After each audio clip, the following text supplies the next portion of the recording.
So what should you do if you've been bitten by a tick? First order of the day is remove the tick. Second is to clean the site as well as you can. And then call the doctor, because with an immediate tick bite, you can actually receive 1 dose of doxycycline, which will hopefully be preventive for developing Lyme disease. If you're not sure of timing, you think you got bitten by a tick, then you watch for 30 days to look for symptoms. The tick has to actually stay attached for 36 to 48 hours to transmit the Lyme disease. So if you see a tick on your skin and brush it off, no, you're not going to get Lyme disease. Only certain ticks will transmit the Lyme.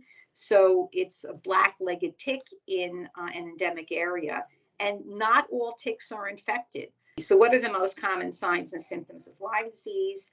The acute syndrome is probably the most common. So that's fever, chills, headache, fatigue, muscle and joint pain, swollen lymph nodes. The bullseye is a very good sign of Lyme disease. If you've got that, there's a high likelihood that you've got Lyme disease. What should you do if you suspect you have Lyme disease? I think probably the shortest distance between 2 points is to call a doctor, because then you can go over your signs, symptoms, what makes you suspicious, and it can be teased out to see if that is in fact the case or not.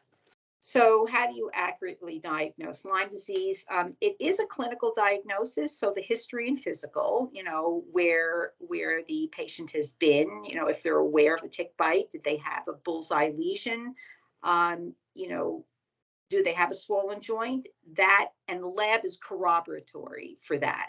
So you have those symptom complexes, you have a positive test, that's diagnostic of Lyme disease.